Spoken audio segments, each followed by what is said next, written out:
So today, I'm here to tell you some fundamental truths about what is happening in the Senate and in our country.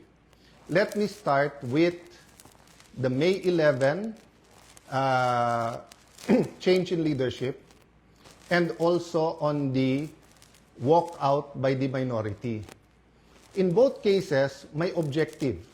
Nung May 11, kaya pala nandun yung NBI, kaya pala pinapasok ng mga nasa majority noon at nasa minority ngayon, ayaw nila magkaroon ng palitan ng leadership. Ang sinabi nila na hindi katotohanan ay dahil daw to sa impeachment. Pero yung pala, ito'y tungkol sa maraming bagay, kasama po na magkaroon ng independent, impartial impeachment, but also ayaw na magkaroon ng hearing sa Blue Ribbon na kung saan lalabas ang buong katotohanan. Marami pang ibang issue na sa mga susunod na araw ay pag-uusapan. We're listening to you, we hear you, na ang pangunahing issue ay trabaho, ay kita, ay ang taas ng presyo, yung araw-araw na kabuhayan ng ating kababayan. Yan po ay pinakamalaking issue. Ang ating survival, spiritual, physical, financial survival is always a priority. Pareho din sa health po yun. Yun po ang speech ko noon. Na ang ating spiritual health, physical health, mental health, financial health ay napaka-importante at dapat we look at the bigger picture. Pero tignan nyo po, para siguraduhin na mapagsilbihan kayo ng bagong majority, we want to make sure that kahit anong gawin ng outside forces, maging administrasyon o yung 11, nandyan yung 13 or at the very least 12 para yung sinasabing subukan naman natin ito.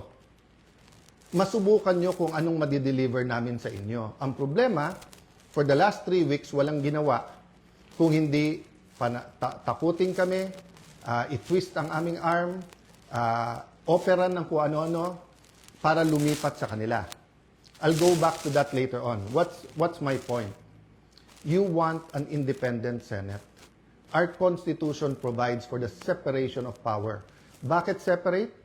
Because they are interdependent, but they are independent. Ibig sabihin po, one cannot survive without the other. Hindi naman po pwedeng walang judiciary. Hindi pwedeng walang executive department. Pero hindi naman po pwede po na executive department lang at puppets lang po ang nasa judiciary or in this case, the legislature.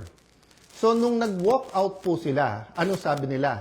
Na utakan ang majority, na gamit ang rules ng minority. Ang sabi nila, master ang play ni Senator Tito Sotto dahil alam niya yung rules. Ayaw po nila na magkaroon ng online dahil sa bibig na rin nilang nanggaling. Sabi nga nila, ang isda sa bibig ng gagaling, may ipukulong daw. Bakit nila alam yung timing sa kulong? Sinabi ni Senator Jinggoy, hindi lang ngayon nangyari sa kanya yan, since February. Wala na daw kaso, pag siya po ay sumunod sa kanila. In this case, lumipat. So sabi ni Senator Jinggoy, sa susunod na kabanata na lang, sasabihin niya po or sa kanya niya sasabihin ko ano ebidensya niya kung sino-sino. Hindi hearsay sa akin to dahil napakinggan ko yung ilan nilang conversation. So alam ko for a fact na totoo na binabargain ang kanyang kaso, mabalik lang ang majority sa ngayon na 11 o minority. Kaya parati ko inuulit-ulit, huwag kayong magpa-11 sa 11. Eh sabi nila ngayon, paano na yan? 11-11 na. So isi-simplify ko po ha. Ito po yung main message ko ngayon. Isi-simplify ko po ha. Main message na nakaugnay sa truth. Truth. Nag-walk out sila dahil ayaw po nila na makaboto yung ilan naming mga kasama. Yung po, sa kanila mismo nanggaling yon. Objective ng walkout nila, sila ang maging majority. So ngayon naman po na walang quorum at walang session yesterday and today, may kasamang mga protesta yon. Protest against a puppet Senate na gusto nila. But it is also a parliamentary tool to ensure na tuloy ang Blue Ribbon hearing sa Thursday. Ulitin ko po ha, ginamit nila yung parliamentary tool na walk out para po hindi matuloy ang pag-change ng rules. So ngayon po ang majority, ginagamit din po ang rules sa tama, morally, legally, to ensure na hindi agawin ang mga committees para po matuloy ang hearing ng Blue Ribbon sa Thursday at ang iba't iba pang mga importanteng hearing sa bawat committee. Yes, you heard me right. Sa kanilang official or unofficial spokespersons, no? Meaning sila mismo or yung mga avatar nila or yung mga vloggers, formal, informal, PR spokesperson ang nagsabi na sa 11/11, umabsent lang yung isa, mag-abstain lang yung isa, they can move.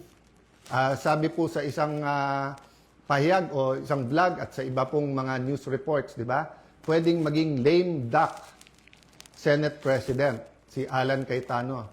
Taga-Taguig at Pateros po kami. Kahit lame duck, lumalaban pa rin. No? So, alam po namin plano nila. Ang plano nila, abangan, tanggalin ang mga committee sa legitimate majority. Why do I say legitimate majority? In a completely independent Senate, 13 is 13. Kahit nasa abroad, kahit fugitive, kahit na nakakulong. In a democracy, you cannot say, I love democracy. Tapos pag minority ka, gusto mo, ikaw masunod. Pag minority ka, you have a moral influence to try to influence the majority. But you cannot supplant your decision for the decision of the majority. We have the majority. 13 elected senators out of 24. Actually, 14 kami na pressure nila yung isa. In the future, I can show you paano siya tinakot and I can show you kasama talaga namin. Ang problema nga tinakot at ang pagpihit ngayon pagkakulong ni Senator Jinggoy ay ginagamit nilang panakot sa iba. Don't get me wrong, ha? I'm not blaming the Sandigan Bayan or the law or legal processes. I'm saying later on it will be revealed that they abused the Blue Ribbon Committee, they abused, di ba, yung paggamit sa investigation ng DOJ at Ombudsman. I won't go there right now because I want everyone to fully understand the situation. The situation now is that we want an independent impeachment. Magaganap po yan. Walang mga scheme, sinister plot. Basta kung anong ebidensya, lalabas yung ebidensya, and I will correct kung totoo yung reports about one senator na pag sila daw majority, malalatag nila ebidensya. Hindi po. Ang prosecution dapat ang lumatag ng ebidensya nila to convict.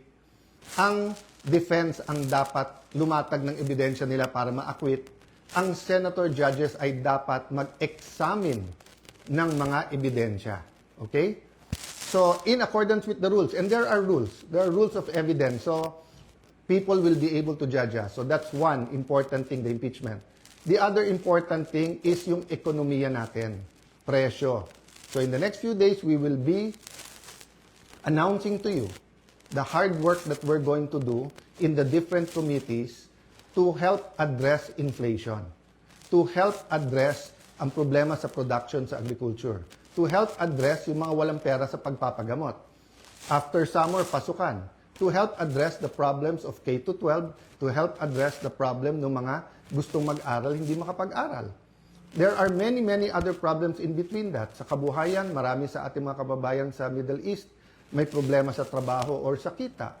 Marami sa ating importers, sa taas ng dolyar ngayon, nahihirapan. So napakaraming problema. But if we allow the flood control issue, the biggest corruption issue in our history, to go unchecked, let me throw you this question. Alam niyo na ba kung ano talaga ang scheme o scam sa flood control? Ilan ba talaga ang ghost? Ilan ang hindi ghost? Ilan ang substandard? Bulacan lang ba? O maraming lugar sa ating bansa? Senador lang ba? May congressman? May cabinet member ba? May mastermind ba o wala? Ano yung real numbers? Sa 1 trillion a year, sa 2023, 24, 25. Ano ba dyan ang tama? Ngayon ba? Wala na bang corruption ngayon sa infrastructure problems? Kamusta ang ating flood control? Pag umulan ba ng malakas ngayon, makakasiguro tayong hindi babaha? So, ang dami pong tanong. Hindi po ito masasagot kung wala tayong independent, impartial na hearing. May hearing ang ombudsman, may investigation at hearing ang ombudsman at DOJ. But what about the Blue Ribbon Committee? We gave Senator Lacson a chance. Napakatagal yon. Kayo na magkwenta ilang buwan o isang taon, di ba? So, Senator Marcoleta had one hearing. Pipigilan natin yon. Witnesses. Pag nandyan na yung witness, matetest natin. Kaya hindi ako nag-judge. Pag nakita ko sa press con, of course, I'm intrigued. Of course, I listen. I do a little bit of research. But until matesting yan sa cross-examination, dun pa lang ako maniniwala at ibabalandra ko po yan or isa side by side ko sa mga existing na ebidensya. So again, ulitin ko po ha, kailangan tignan po natin nangyayari sa Senado sa mas malaking konteksto ng katotohanan. Gusto ba natin na ang Senado ay maging kasangkapan, ay gamitin, no? Para ilabas ang totoo? O ito ay kasangkapan para itago ang totoo? Is the Senate for truth or not? Now, it's quite unique if you say that the number now is 11-11. So, what's important for me is we don't have a puppet or dependent Senate. And what's important to me is that on Thursday, matuloy ang Blue Ribbon and tumuloy-tuloy yung iba't ibang mga committee. So, we will keep you updated. There are many questions, there are many issues. Sa mga kapatid natin sa media, send your questions sa akin, MRO. This afternoon, I might answer some. If not, tomorrow, Thursday, Friday, I will be answering one by one all of those questions. But for today, I want us to all ask, hindi ba when we passed the 1987 Constitution, ang isang basic principle doon, katotohanan? Di ba nung nagkaroon ng EDSA 1 at 2, katotohanan? Pinakamalalaking skandalo sa buong mundo, Watergate. It's about truth, katotohanan. Ngayon, lahat ng propaganda sa Iran, sa Israel, sa US, presyo ng langis. Hindi ba ang isang issue dyan, katotohanan? Ano ba ang truth tungkol sa lahat na to? Ang corruption sa ating bansa ay hindi mabibigyan ng lunas kung walang pagbabago. At walang pagbabago kung hindi tayo magsisimula sa katotohanan. So I challenge all senators, both from the minority and majority, what's more important to us? Position, wag mabanggit yung pangalan natin, wag tayo makasuhan, malapit tayo sa administrasyon, 2028 may ambisyon. If you say you love the country, then why not fight for it? And you know, you may say a lot of things about Senator Jinggoy. You may talk about his past. But I will reiterate, I am a witness. Narinig ko yung mga offer sa kanya. Wala ka ng kaso, wag ka lang kakalas. Nung una, wag ka sumama dyan kay Senator Loren. Ngayon naman, pumalas ka at join the minority. The minority senators knows this. So stop lying. You know this. Some of you are using it in talking to us. Oh, sabi ko naman sa inyo, no? Pumili tayo ng 13, I'm ready to go anytime, any day. Basta't may 13 na. Show me 13, wala nang problema. Ang pakiusap ko lang, let that be 13 that are fighting for the truth. So that the truth can finally set all Filipinos free. God bless you. God bless the Philippines.